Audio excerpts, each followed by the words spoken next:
Hello and welcome back to an Abundance of Naught. It is May the 6th, our Wednesday. I think it's your Thursday, huh? Yep. Wade? Garrett here, joined by Brad and Wade. We have been Hello. talking about VTOL aircraft and three-story giraffe vomits in the green room. So, maybe someday we'll let you guys in on what happens before the show. Yeah, But yeah. we The, tend to the have a lot of amazing fun. lengths we go to prepare for this show. Happy Revenge of the 6th, everybody. Yeah, Revenge. No, it's supposed to be. It is Revenge of the 6th. Yes, it is. Huh? Yes. Yeah, because you got Cinco de Mayo split into two Star Wars holidays. Happy belated Cinco de Mayo and May the 4th be with you celebrations. Yes. Fantastic. Got that out of the way. Good. How's everybody doing? I'm living. Well, that's good after the weekend because it was questionable for you. You know, I'm sure that there were well, no, I did have people come up to me and wonder if I was dying. Yes, you did. I was present for some of those inquiries. Yes, yes. Or if you're in England, inquiries. So reports of my death reports of my demise are greatly exaggerated. Well, not greatly. Just exaggerated. That was actually Mildly exaggerated. Mildly exaggerated. that was actually something with Putin. Like, he was sick and didn't show up for a while, and people thought he was dead. It was the funniest thing. And they started celebrating. Oh, sorry. Oh, My crap. bad. He's alive. He's still there. I mean, yay. He came back riding on his bear. No. That's bare-chested. Oh. Bare-chested see? riding on his bear. It's all in the punctuation and grammar. Things get lost in translation. And his chest is so hairy you couldn't tell where the bear... Anyway. Anyway, hey. Is that really his Welcome chest or back. his? Never mind. So, Wade, how's everything going? How's the weekend? It's going pretty well. Yeah. Still a sleepy weekend. Did you have a good dinner Friday night? Friday. Yeah, you know. It's the Friday. day before Saturday. After Day before Thursday. Saturday. God, I can't even remember what the hell happened on Friday. Jesus. I think I could tell you what you had for dinner on Friday. Please do, because I apparently have a memory of a goddamn goldfish. Think it involved chopsticks? Oh, yeah. Ah. Yeah. It was quite good. The chopsticks were tasty. All I could say is, you should have been there. Yeah. So, Brad and I were at a company meeting all weekend, starting Yes. Thursday evening straight through to Sunday at about noon. These meetings, you were expected to be there from roughly 7 in the morning till 9 to 10 o'clock at night. So I get home Sunday, run a couple errands, and I find chopsticks in the car, which only means one thing. Sushi was had, and I wasn't around to have it. No, you were So- too busy enjoying, the company function. Yeah, and that was Friday night, which, as you and I know, was clearly the highlight of the weekend. Oh, it was Insert- thrilling. Insert copious amounts of sarcasm. Absolutely thrilling. I Yeah. thought that would be Saturday night. Saturday night was actually mildly entertaining. Friday night was significantly enraging. Yes. Does that about sum it up? Yeah, I think that's good. Okay, cool. Slightly insulting, maybe? Yeah. Yeah. Dancing Do you around. want to fill in some of the backstory? Because obviously you and I know exactly what we're talking about. Do we want to elaborate on any of this further, or I do not want to go into too much detail. Suffice it to say that certain groups in the company were recognized for their outstanding accomplishments, while other groups that have had significant to do with those same accomplishments were completely ignored. I think that's a fair and safe statement. Yes. Who was running around the ring? So that was Saturday night. Which, if you paid the $100 to watch the Pacquiao Mayweather fight, I'm sorry. Yeah, we are sorry. You did not get the. I mean, there could be an argument here. You got value for money, time-wise. There was value duration, right? The fight wasn't over in the second round. However, the quality of the fight itself was lackluster. And see, I didn't see any of it. I had excused myself long before the fight started. Coughing Or in the just bathroom? as the fight was starting. Nah, you would have been there. I think you were at the poker table. I didn't play for that long, though. I think as I got up, they were just switching it over. Oh, really? Okay. Yeah. Yeah. Because they didn't play all the pre-fight stuff. They only played the actual fight. So as I was leaving, they were just getting switched in. Gotcha. Yeah, I think they had the Clippers game on or something like that, or maybe some of the work pictures. Oh, Yeah. God, I would hate to have to sit through the pre-fight for that. Well, there's usually like 6. Yeah, exactly. Yeah. So, So yeah, I guess from what I've heard, though, I mean, I think the rules need to be changed. I don't think you should be allowed to win on points. Just keep on going until somebody can't stand anymore. that's an idea. Round 643, they're still going. So what was expressed to me previously is that the rule stated that if you retreated, willfully retreated, they would deduct points from you. Okay. Now, when that was the case, Mayweather was a nobody. His fights were so-so. He was not a big name. Nobody knew him because his fighting style was to retreat and play the long game. And then they changed the rules of boxing to where it wasn't a penalty. You only got points for throwing punches and connecting punches and no deductions for retreating or whatever. And once that went into effect, again, this is all hearsay, but that's when Mayweather started to be, have a name associated because that was his style and he started winning a lot because the points he accrued, they weren't taken away. But he definitely, I guess, is not a knockout fighter, apparently. He's a long-term, long game points Distance boxer. runner. Sure. Not distance runner, but he just plays the long game instead of try to come out swinging heavy in the first couple rounds and You know what I mean. potentially getting exhausted. But yes, there are some pretty funny clips online about running around the ring, afraid to engage. So that's the fight. Again, if you like boxing, you're probably pissed. If you don't care and didn't watch it, then congratulations. You probably did something constructive with your time. Or not, which is fine too. I said No probably. judgment.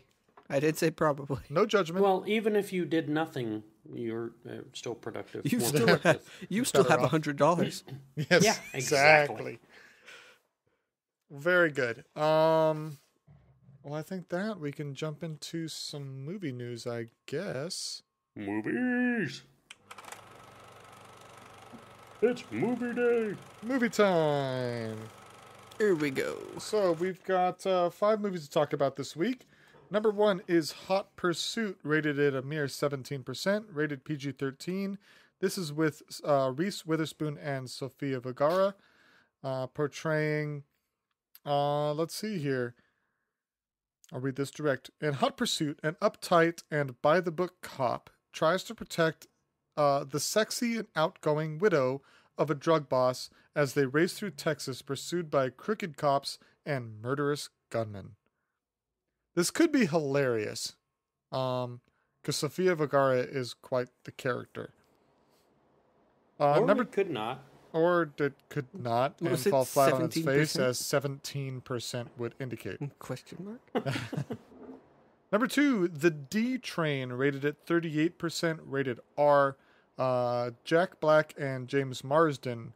All his life, Dan Landsman has never been the cool guy. That's about to change if he can convince Oliver Lawless, the most popular guy from his high school, who's now the face of a national banana boat ad campaign, to show up with him to their class reunion. A man on a mission, Dan travels from Pittsburgh to L.A. and spins a web of lies to recruit Lawless, but he gets more than he bargains for as the unpredictable Lawless proceeds to take over his home, career, and entire life, showcasing Jack Black and James Marsden as indicated. I'm not the biggest fan of Jack Black on screen, but I hear off screen he's like an amazing person. He's, I guess, very intelligent and very humble. The game that he made with Tim Schafer was pretty good too. Tenacious D? No, the game. Tenacious D? Brutal Legend. Based on Tenacious D? Oh, no, this Jeez. is nowhere near Tenacious. This was not... Oh, it had music based, but... Wasn't Tenacious D his band? I know he's in a band, or he formed a You're band. tenacious about... Never mind. I'm pretty sure it's Tenacious About the D? What? About the D. This is supposed to be a family podcast. Sorry, door was Yes. open. Yes, it was. Number 3, Maggie, rated 56%, PG-13, featuring Arnold Schwarzenegger and Abigail Breslin, who you may know from Little Miss Sunshine. When a deadly zombie virus sweeps the nation, a father will stop at nothing to save his infected daughter in this post-apocalyptic thriller. It's worth noting for this... zombie movie? Never mind. Another zombie movie, but this one is produced by Facebook. Wait, what? Yes. Apparently Facebook is now a movie studio, and this is one of theirs. Oh, help us. If you don't get enough likes, she doesn't survive.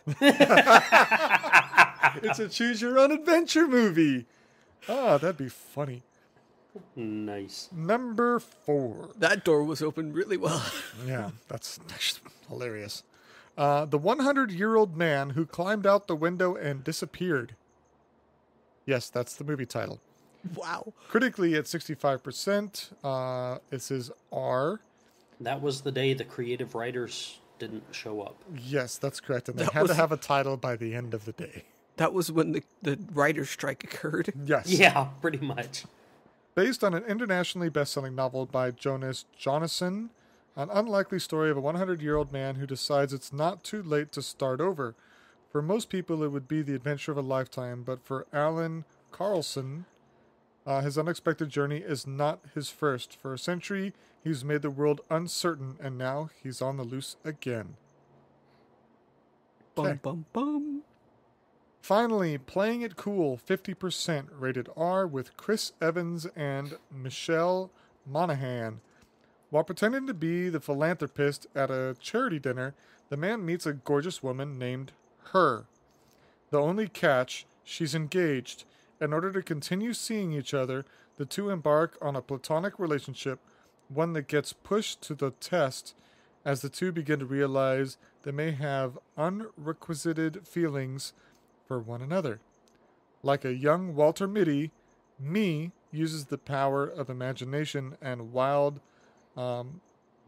vignettes, there we go, to conquer her heart. It's very strange. The characters' names are in first and second person. Actually, first and third person. Surprised Scarlett Johansson is in this. Michelle Monaghan's been in a few things. I looked it up. Her filmography is pretty extensive, although I didn't necessarily recognize her from anything super like mainstream or, top end. But she's definitely been busy.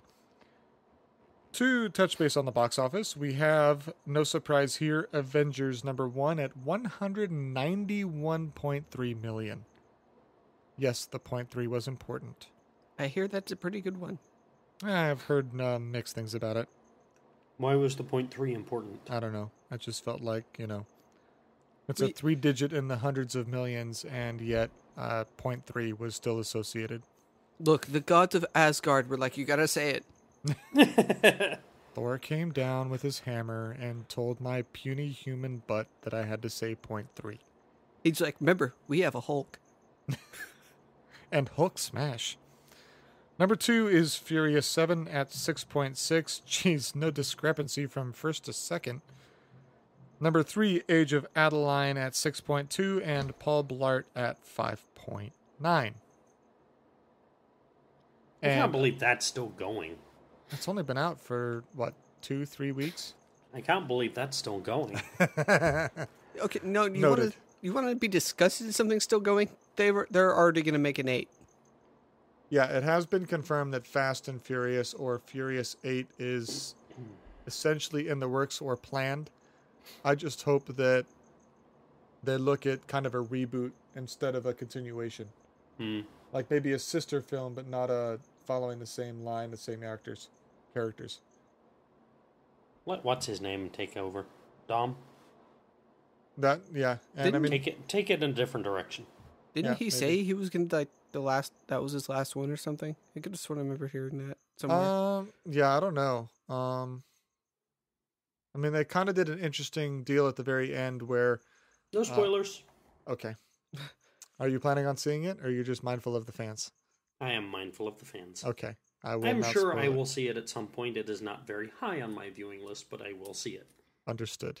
But mindful of the fans, it is actually still new and in theaters. That is correct. I do recommend it. It is very entertaining. A lot of action. I was very tense watching it. So now, see, from I excitement. will not call spoiler alert if you would want to spoil something like who Luke's true father is. I mean, it just... Oh, no, I can't do that. That no one knows that. Jar Jar Binks? Misa thinks you're my son. Yeah. Regarding Avengers, we do have plans to see that this Friday. So firsthand expressions will come next week. And with that, into some news. Some disconcerting news out this week, fresh from the FAA, that would be the U.S. Federal Aviation Administration. Another advisory on Boeing's much-plagued 787 Dreamliner. This time a software bug that will cause the plane to completely lose control and shut down after 248.5 days of continuous use. The suggested workaround... reboot the plane before then. That's awesome. Yeah. So the FAA says the best fix for this situation is press the ONOFF button. No. Not the fix, the workaround. Boeing is working on a fix. It better be, because otherwise... Yeah. So the root cause of this has been speculated as being very, very sloppy programming. If you take 248.55 days and run the math through, it comes out to 2 to the 31st hundredths of a second, which happens to be the maximum number of integers a standard integer variable can handle. Okay, can you say that in normal people speak? I was getting to that. Back to that. Sit down. English. So, in computer programming, you have to tell the computer how big of a number to expect. Right? When you're working with mathematical problems, you have to tell the computer in advance how big of a number to expect. How many digits it will allow it to register? In binary, but roughly yes. Sure. Okay. So there are varying sizes, and the pros and cons are the bigger the size variable you declare, the bigger number it can hold, obviously, but the more memory it takes up. Sure. 1 digit versus 16, there's going to be a difference there. Exactly. It takes up more memory. And when you're trying to be memory conscious, obviously, all of this plays in. Well, it turns out they just chose to use too small of a number variable that only holds 2 to the 31st hundredths of a second in time, which is 248 days, and then the variable completely overflows, and the onboard computer crashes, shutting down the power generators. Nothing major. Is that all? Yeah, the generator control units all go to fail mode. Error 404. So they've got a... Error 404 generator cannot not find found. power. Yeah. Wow, that's... you'd think a company like Boeing wouldn't take shortcuts like that. Well, and the crazy thing about it, again, I say the memory conscious, but last time I checked, we're in 2015, and memory is cheap. Yeah. Like, cheap. You got a couple $1 billion jetliner, throw a few solid states in there and call it a day. Someone's running in there with a flash drive. I got it! A 64 gig USB key. Hold on. I fixed it. So, hopefully the fix will be forthcoming very soon. I can't imagine that this is that difficult of a fix. Except like us, their industry is very heavily regulated, so I'm sure it will have to be tested extensively now that they know what to look for. Well, the fact that it got this far into production and essentially release, right? Or is that what this is FAA's evaluation prior to implementation? No, this was an actual problem that they found after the fact. Did a plane crash? Not that we're aware of. Not that's been expressed in the media. I believe it was just, on the ground. So I guess we could turn that around and look at the pros. Okay. The fact that they found this bug means somewhere at some point there was a 787 that has 248 consecutive days of uninterrupted, perfect operation. That's true. Agreed. Yeah. Big success there. Sure. Yeah. Now, yeah. the Dreamliner, this is what, one of those double deckers where every seat's a recliner or sleep pod or something? Or No, the 787 is the new, it's mostly composites. It is a fuel-efficient replacement for kind of, I guess, a medium-haul domestic jet. So think the replacement for a 737, that kind of size. Okay, yeah, it looks like Airbus A320. For all intents and purposes, a pretty standard jet in terms of size. Yep, absolutely. Nothing, I'm looking at some pictures here. Nothing too fancy with the visual design. Single level passenger compartment, et cetera, et cetera. Some of the neat features about it were the modern designs. Because they use composites, they were able to go for bigger windows. Okay. On the older jets, the aluminum and the type of glass that they used was not structurally sound enough to go bigger. I mean, obviously they're safe, but they couldn't go bigger. Yeah. Whereas with these ones, the change in materials allowed them to go for bigger windows. And supposedly it has a fiber optic-ish style lighting system that's supposedly very nice. Okay. It looks like, I'm looking at a picture now of seating inside of it, and it looks like, it's very fancy, but at the same time, these seats look like it could be a private jet. It's... Sure. I'm sure that might not be the standard distributed model. Be careful that you're not looking at the marketing mock-up versus the 500 million seats that United will pack into it. There you go. And if you want to own a 787 for yourself, it looks like Lego has a model that may soon be available. Ooh. Yeah. You shouldn't have told me that. I know. Let's see if we can find more information on that, shall we? Just to piss you off. And while he's doing that... It's only a 1,200 piece kit. 1,200. That's respectable. That's cool. That's respectable. Final product size is 22.3 inches by 11.1 by 4.1. So almost 2 feet by almost 1 foot. That sounds like a model I would put together. There you go. I'm sorry, I take it back. The 787 is actually a dual aisle, which would make it a wide-body jet. Yes. So that's what I saw on the seating, but I wasn't sure if that was a standard configuration. No. So the difference here, the number of aisles is actually coincidental. There's two classes of jet. One's a narrow body, one's a wide body. Narrow bodies have one aisle down the middle. Wide bodies have two aisles, one down each side. Sure. One for drinks, one for peanuts. More like two for drinks. Yeah. So the wide bodies tend to be used in the longer haul markets, so cross country. I remember maybe to Hawaii, that kind of thing. Yeah, when I went to Australia, it was a dual aisle. Yep. So it looks like you can get this kit for a mere $400 on Amazon. That may or may not be used or new, but looks like it can go up to maybe $900. Whoa. Yeah. So just a little, couple bucks. It's fine. Now, working at an airport, how soon will we see these things? Well, they have been in operation for 2 or 3 years, I believe. You probably won't see them at John Wayne because they're not doing international flights there. And John Wayne is too small to accommodate them, I believe. I don't know. composite material on the hull, it's probably fairly light. No, And- it's not the lightness that's the problem. It's the length of the runways. But if it's lighter, it should be able to take off quicker than a conventional material construction. You would think that. Yeah, I would think that. I mean, that would be the engineer mindset in me.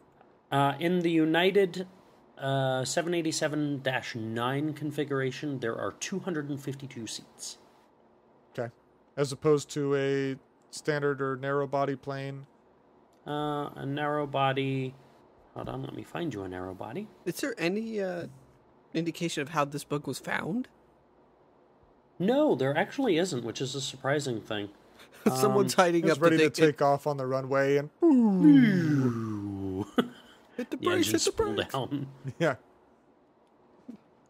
Still not awesome. A 737-900, which is a narrow body, has 20 first class and 159 economy, so 179 seats. So you're picking up almost another 100 bodies in the Yep. wide body. Yep. Cool. Well, we've beat that thing to death. 747-400, which is a giant one. I want to say it's 300 passengers. 350 passengers. Okay. That is big. Yeah. That's a jumbo jet. Yep. And it's actually massive. They are. They're one of my favorite planes. What is it know again? I take that back. They are my favorite plane. What model is it? Boeing 747-400. I was looking at the 737 and I was like, it's pretty bland. Yeah, the 747-400's massive. Yes, sir. It's a quad turbine. Yes. Yes. Okay. Wade, you've got something for us. Well, going from software that's in the air, going to more on the ground, specifically the Mortal Kombat 10 patch that was released on Cinco de Mayo. Woohoo! Yay! Yeah, I think someone had a little too much tequila on this particular day and released the patch that wipes all player save data on the Nice. PC. No. So everyone that spent the time to unlock all the characters had to go back and do it all over again. Keep in mind, Oh, no. this was a 15 gigabyte patch. Holy crap. Oh, no. That's not awesome. What the heck? The patch was temporarily removed until the issue can be resolved.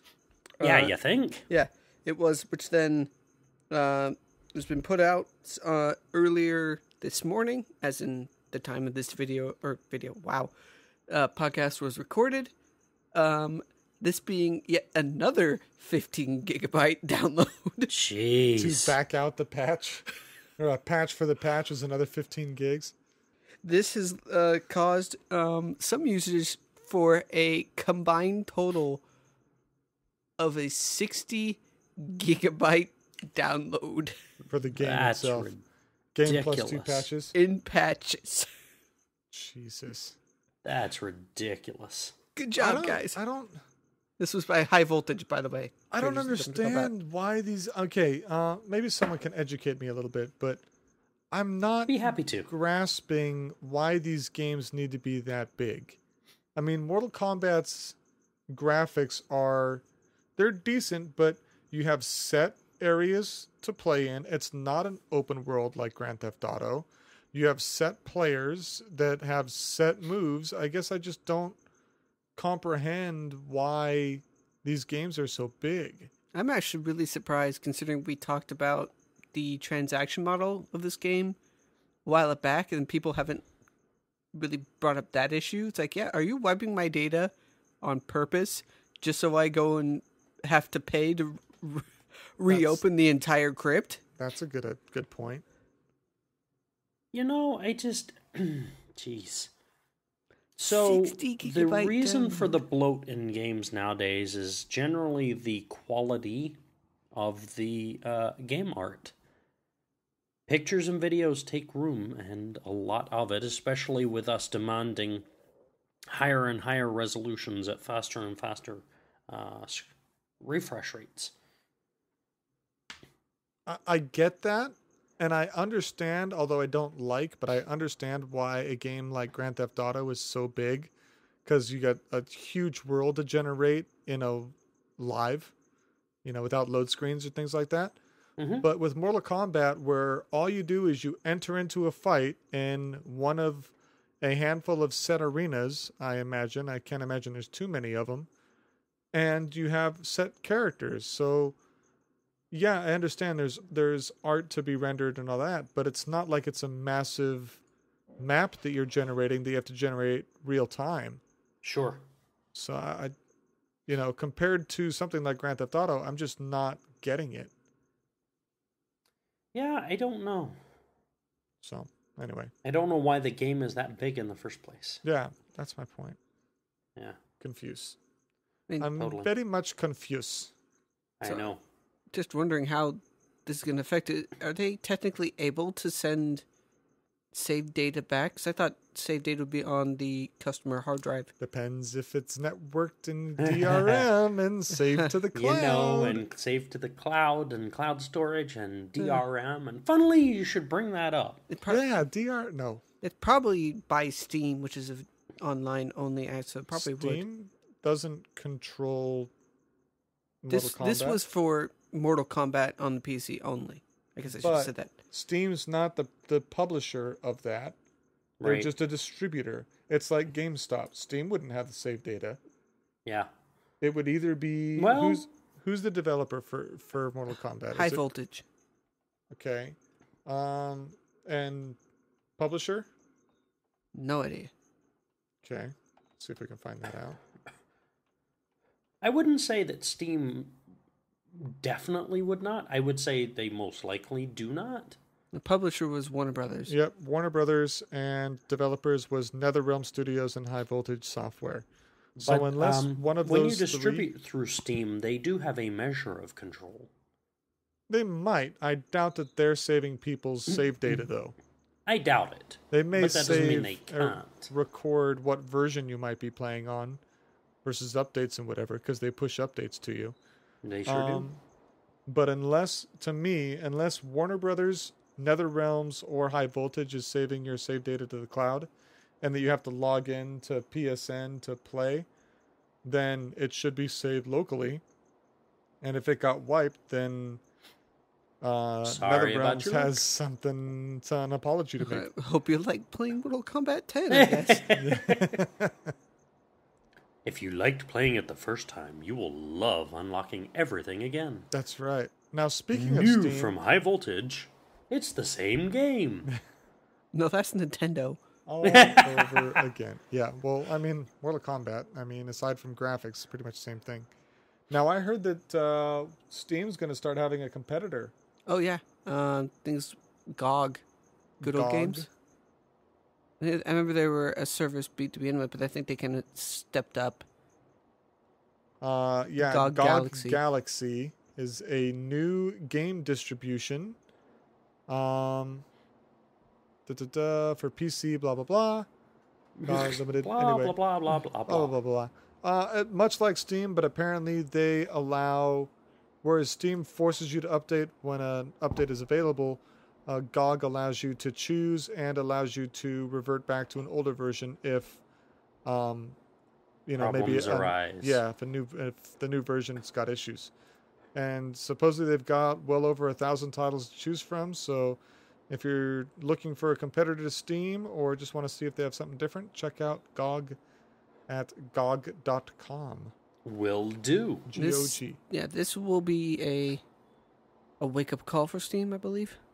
Well, I don't see that as a bad thing. No. Yeah, definitely. I don't think they're doing a bad job, but I'm a big fan of competition. Yeah, Sure. well, we've said, competition in the marketplace is always a good thing. Yep. Yes, you've it is. got things 'Cause like it's- Origin, but that's exclusively EA. Right. So to have somebody that's third party that can distribute some of the stuff at either better deals or better support for the gamer, then I give it 2 thumbs up for sure. Let's go. And with let's go to the next topic. Yeah, with Let's Go. We've talked in the past about how we keep getting faster and faster with electronics, and we're starting to reach kind of some hard limits. Well, except we're not. I like limits, you know? Do you? And I know I've said that before about various other things, but when in science and technology we reach hard limits, it just inspires people to go out and create something different. You know, we get stuck in a rut of doing things the same way, and we lose our creativity until that thing ends, and we have to figure out what the next thing is. Theoretical physics, my favorite kind. There you go, mine too. So, this just in, from our friends at Cornell University, the next generation of electronics may not be created as much as they're grown. Oh. This is bio stuff. No, not bio, it's minerals. But chemists at Cornell have been able to grow mineral crystals in defined and reproducible patterns so that they can start to create electronic components that are 3 atoms thick. 3 atoms. 3 atoms. That's going to make counting inventory a pain in the ass. Thankfully, I don't have to do that. Nor I. To get it. Sorry, warehouse guys. Yes. Okay, but where this comes into play now is the way things like CPUs, integrated circuit chips, so CPUs, GPUs, anything that has a lot of circuitry built into a chip. The way that's created right now is through a process called optical lithography, where they take silicon wafers, and it's a subtractive process, right? They take silicon wafers that are covered with conductive material, and using very strong light, i.e. towards the laser range, they burn, and a magnifying glass, they burn away the material that isn't needed. Okay. And they've been able to achieve components that are microns across, thousandths of an inch. Yes. But we're getting to, and this is where the limits come in, we're getting towards the lower end of that, right? Where it's getting to the point where there's only so far you can focus the magnifying glass. And so they've already been talking about, well, what do we do when lithography no longer works? What's the next step? Well, apparently instead of subtracting material, you grow it from scratch. And then you can stop it at any stage of the process. Exactly. Make the base product built minute to suit it. So we're not talking about well, the size of the individual components is 3 atoms thick, but that's not what you're going to get. The average processor now has hundreds of millions of transistors built into it. So, yes, each transistor may very well be 3 or 4 atoms thick, but by the time they're done building the entire CPU, it's going to be, about the size of your thumbnail and going to contain, on the order of 1 billion or 2 billion components. Take a drink. That was billion with a B. Hashtag scary. Hashtag implants. Hashtag. Hashtag cyborg. Mental augmentation. There you go, cyborg. That's the word I was looking for. It's going to get even more cool, even more quickly. I mean, think of components as that small, and it's pretty likable that we're getting to that point where we're putting, life sign detectors inside our own, forearms. Well, they've already gotten living machines is not the right word, but nano machinery where they can inject into your bloodstream, and they already have sensors in the size of a pill that you can swallow, and it senses everything as it passes through you. If we're getting to the point where it's that small, then how long until we become hybrid creatures? Yes. Not just for a purpose necessarily, but just as we are, we just accept as a way of life that there are little robots in our bloodstream running around. So what if you created little micro nanobots that focus solely on cell repair? Uh-huh. And since aging is a result of cells dying and not being reproduced at the same rate, causing degeneration, you have little bots that prevent them from dying. And now we live forever. And now we live. We are gods. It's getting scary close. So, taking that to even more of a more fun sci-fi aspect. Yes. What if, instead of Earth being invaded by extraterrestrials, that we are the extraterrestrials invading other planets? What if we are the super intelligent beings that we fear so much? In 50, 100, 150 years from now. It may not be that long. True. We're already looking at colonizing Mars, so it's next. Waiting to be able to change my arm into a gun? Is it? Wade wants to amputate his arm. No, nanobot rewriting the molecules in my arm. It's like transforming it right back. Shoots blood. Nice. Oil slick. The only downside, well, not the only downside, but one of the major downsides I can see to this, though. Let's hope the programmers do a really good job, because I don't want to have to reboot my bloodstream every 248 days. Let's go into cryo sleep for 2 years to reset the computer. I mean, jeez. From a tech standpoint, this is cool, but as a human, this is just freaking scary. Yes, because we know how crappy other humans are. Yep. No, what would be really worse if like Nether Realms and High Voltage got into it, patch 5, all memory deleted. Mama? Is that you? Format brainstem. Yeah, that hashtag scary comes back into play. Absolutely. So it's funny you should bring up the whole alien interstellar universe theory. Is it funny I brought that up? Well, it's interesting. Okay. This is completely off reservation. We did not talk about this in the green room, but I have heard it postulated that, we've been monitoring for extraterrestrial communications for decades now. Yes. And to our knowledge, barring some grand government cover-up, we have not heard anything. Yes. I agree to that. What if the other cohabitants of the universe are sufficiently more advanced that they already went through the NSA crisis on their planets and figured out centuries ago to encrypt everything? A sufficiently encrypted radio signal would sound like static.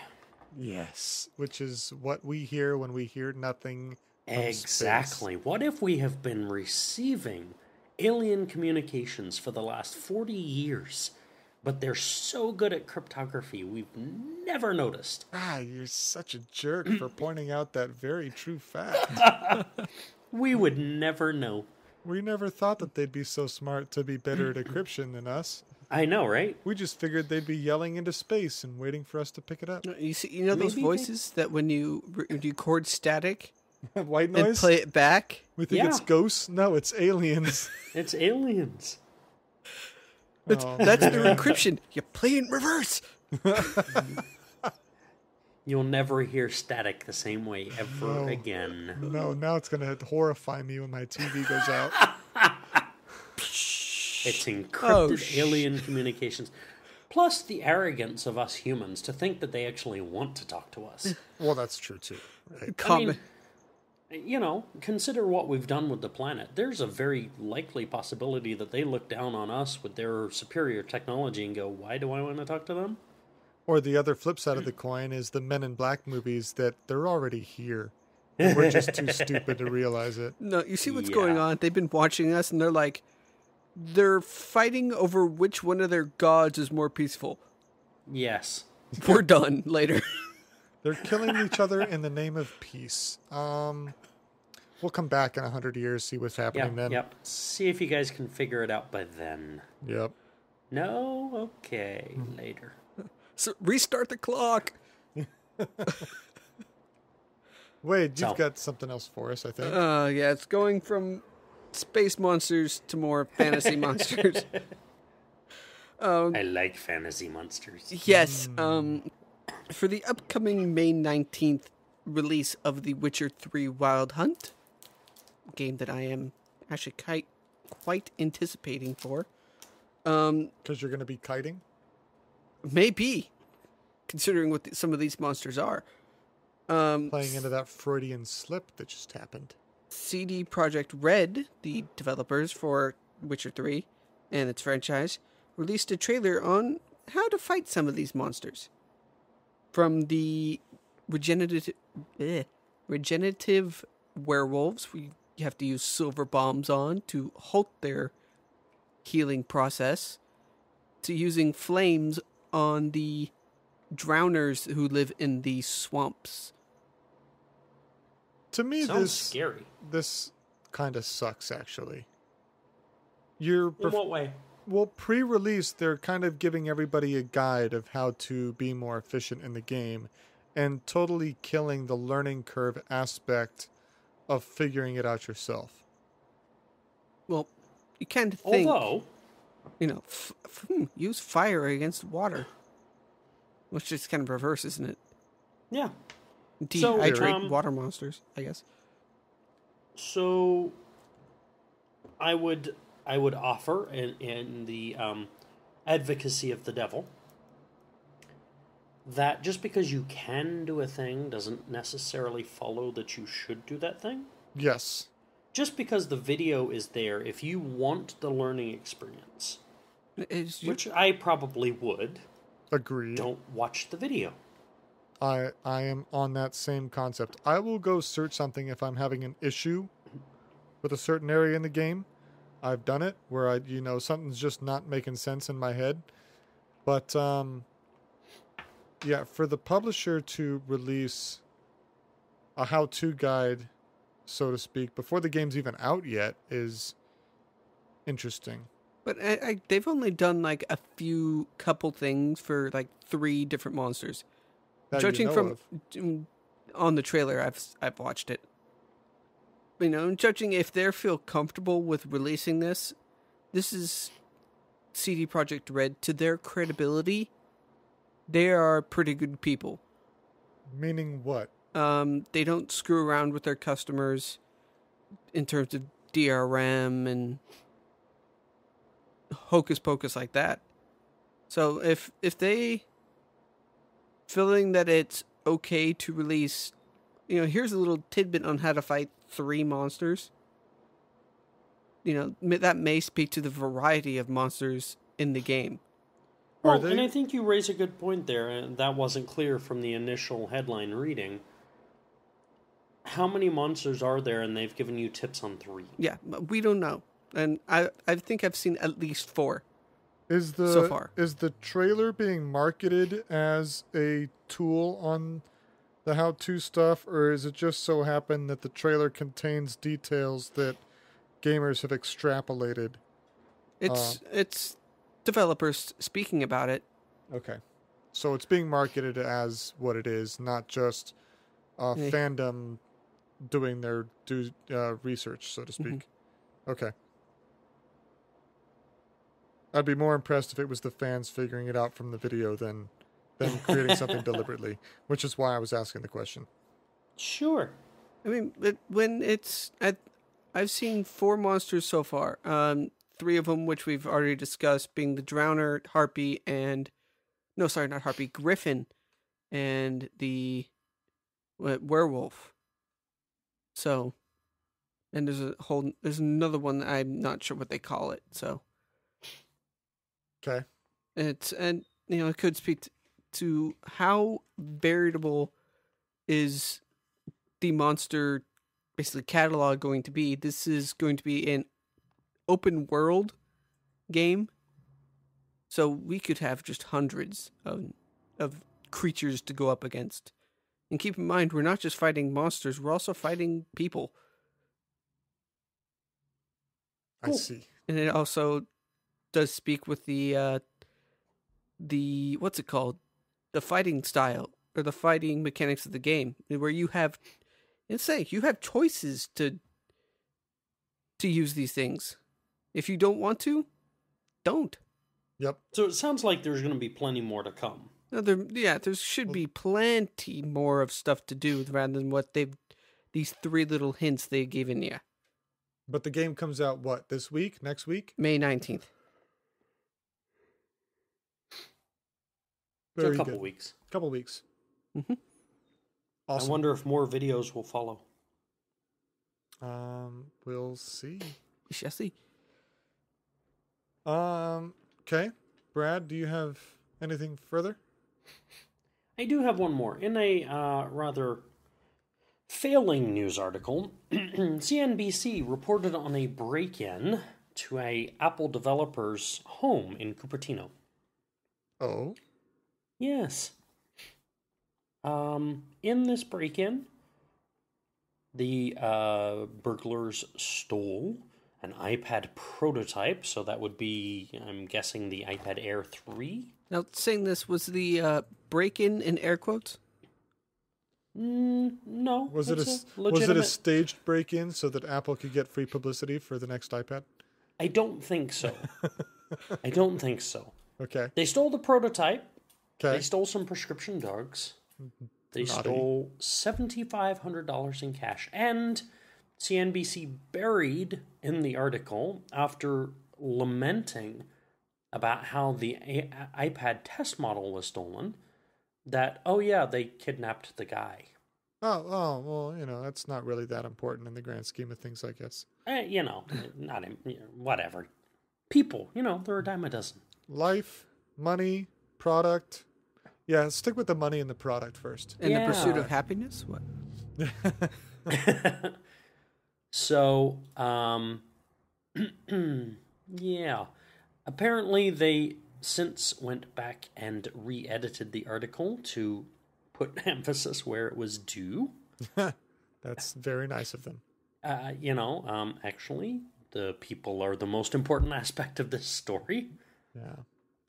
I guess they thought that someone getting abducted wasn't nearly as catchy as next generation iPad stolen. Exactly. I guess people get abducted every day, so whatever. What makes this guy special? What we call that? Clickbait. Yes. Exactly. Or ignorance. Or clickbait infers that they actually thought this through and intentionally did it this way.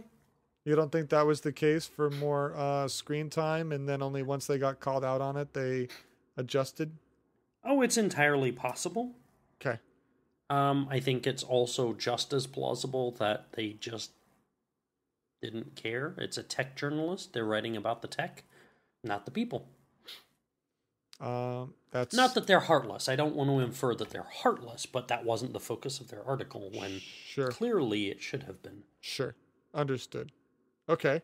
Fortunately, the person has been released and is doing fine. Provided the captor got to keep the iPad. That was his list of demands: prescription drugs and the iPad. Let me keep the iPad and leave me alone, and I'll let the guy live. Fantastic. So, marvelous. People are wonderful. Their review of the iPad will be up next week. That would be hilarious, actually. And that's how they track down the kidnapper, by freaking online. Who reviews iPad. It first? Yeah. That's pretty bad. Well, cool. Wow, we kind of jumped all around from nanotech to space travel. That was weird. And awesome. Yes, sir. And, but yeah, I think that just about wraps it up. We're about 55 minutes now, so we won't keep people any longer than we need to. And without anything further to add, we'll see everybody next week. keep on gaming. That's a wrap.